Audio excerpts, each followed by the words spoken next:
எங்கள் பள்ளியில் சுமார் 50 வகையான உணவுகள், பாரம்பரிய உணவுகளை மாணவர்கள் செய்து கொண்டு வந்திருந்தார்கள். அதற்கு பெற்றோர்களுக்கு முதலில் நன்றியை தெரிவித்துக் கொள்கிறேன்.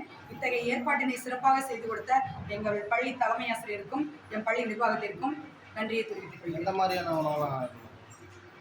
உணவுகள் வந்து பாரம்பரிய உணவு, கேழ்வரகு, கருப்பு கவனி, குதிரைவாளி, அந்த மாதிரி கொழுக்கட்டை, பாரம்பரிய உணவான உருளை கொழுக்கட்டை, பால் கொழுக்கட்டை, கருப்பு கவனி அல்வா, இந்த மாதிரி நிறைய பாரம்பரியம் உணவு வந்து சத்தான உணவுகள், நோய் நொடியை எதிர்ப்பு சக்தி தரக்கூடிய உணவுகளை கொண்டு வந்திருந்தாங்க எங்கள் மாணவர்கள். இதை விழிப்புணர்வு கொண்டு வருவதற்காக தான் நாங்கள் உணவு திருவிழா கொண்டு வந்தோம். செய்திகளை உடனுக்குடனும் துல்லியமாகவும் தெரிந்து கொள்ள சப்ஸ்கிரைப் பண்ணுங்க.